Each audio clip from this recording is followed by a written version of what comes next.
I decided to take on castor oil, and I thought it was going to be as simple as making coconut oil, but guess what?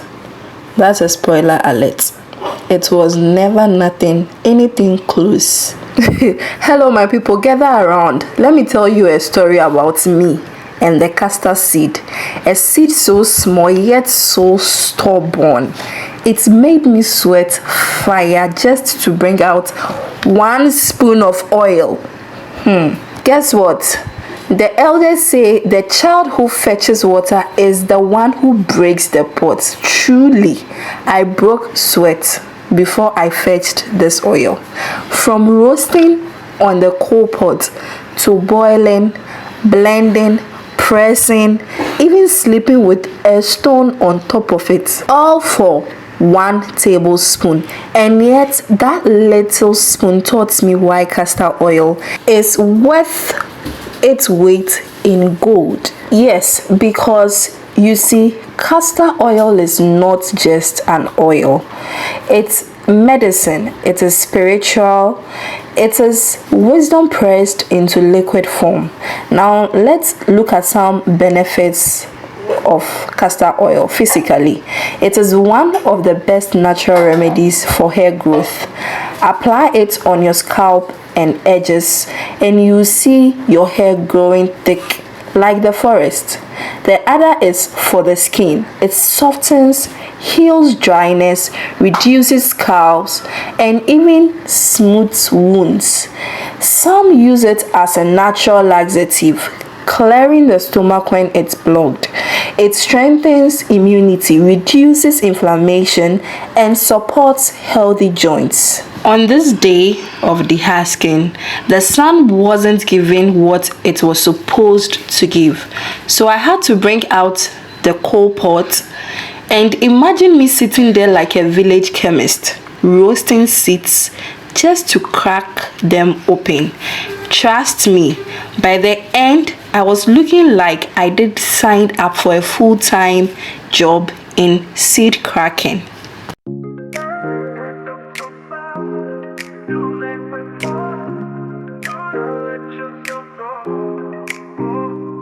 Hey, since you go, you were made for more. You are just amazing. Fast forward, weeks later, I finally gathered the courage to make the oil itself, because after the husking and all that, I just decided to leave the seed to breathe. So I fried the seeds, I blended them, tossed them into boiling water, and as it started boiling and all that, it started foaming like it was about to show me something magical. And yes, I saw the oil pecking through, right? So the excitement was at 100%. But guess what? The first one I did, where I separated the foam into another pan, okay, after some time when the oil started coming out, I turned it off the fire and the oil disappeared just like that.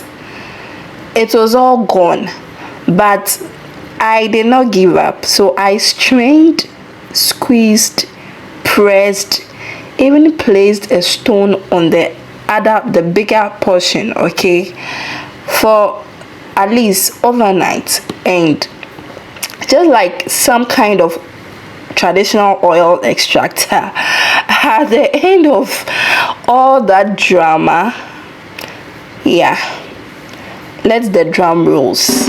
I got about how many?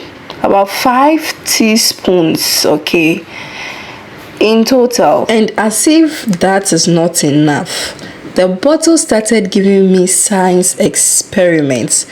3 whole layers sitting on each other like they paid rent. But honestly, I have learned something valuable. Now I understand why castor oil is so expensive.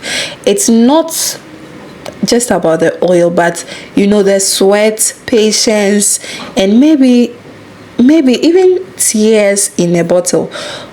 would you try this? Or if I'm asked whether I'm going to try this, of course yes, because I found another technique on YouTube here.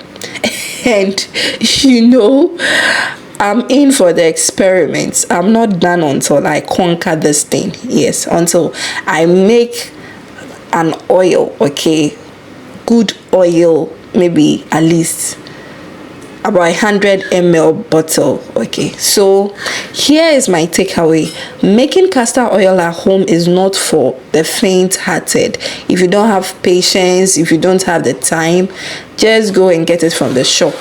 But if you love learning new skills and don't mind a little drama in your kitchen, it's totally worth it. And if you enjoyed watching me, all right, go through all this wahala, don't forget to like, share and subscribe, because the next time I try this, it might just be the breakthrough moment, and I'm going to give out some more benefits, okay, of the castor oil. Here are other uses. Castor oil works in soaps, balms and ointments. Farmers even use the castor cake left behind as fertilizer and pest repellent. It can also blend with other oils to making healthy remedies. Now, risk and precautions. But as with every medicine, wisdom is needed. Too much castor oil taken internally can cause cramping and dehydration. Pregnant women should avoid drinking it unless under a doctor's care. And raw castor seeds are poisonous, so never chew them directly. The elders say even honey taken too much becomes bitter.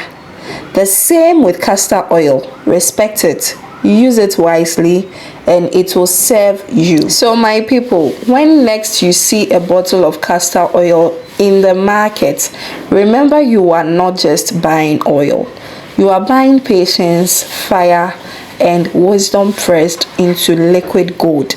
And if you enjoyed this journey of sweat, fire, health and spirit, do me well, please like, share and subscribe, because next time I may return not just with more oil, but with more stories to heal the body and to feed the soul. This is what you should also know about how to store your castor oil. Usually room temperature in a cool dark place is fine, since castor oil has a long shelf life. Fridge storage can help it last longer, especially if your kitchen gets hot. And what to expect in the fridge. The oil may taken or look a bit cloudy when cold. This doesn't mean it has gone bad. Just let it come back to room temperature and it will be clear, okay? The shelf life, room temperature, dark glass bottle, 1 to 2 years. Fridge, up to 2 to 3 years. So that means that keeping it in the fridge enables it to last longer. It takes 2 to 3 years. So just make sure you store it in a tight sealed dark bottle so it doesn't pick up fridge odors.